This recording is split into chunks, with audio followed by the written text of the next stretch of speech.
हर तरफ है क्रिकेट की गहमा गहमी। वर्ल्ड कप के बाद शायकीन क्रिकेट के लिए सजने वाला है एक और मेला।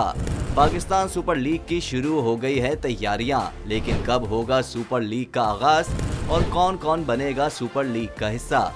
पाकिस्तान सुपर लीग यानी PSL के लिए गैर मुल्की क्रिकेटर्स की रजिस्ट्रेशन का अमल शुरू हो गया है। PSL नवा एडिशन 8 फरवरी से 24 मार्च तक खेला जाएगा।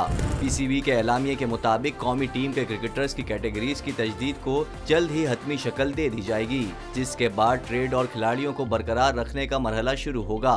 दिसंबर के दरमियान में T20 वर्ल्ड कप के इख्तिताम पर PSL का प्लेयर ड्राफ्ट शेड्यूल किया जाएगा और फिर प्लेयर ड्राफ्ट में मुंतखब खिलाड़ियों की तफसीलात जारी की जाएंगी। Chairman Pakistan cricket board management committee Zaka Ashraf ने भी ये ऐलान किया है कि पाकिस्तान सुपर लीग के नवे एडिशन के मैचेस दुबई नहीं बल्कि पाकिस्तान में होंगे।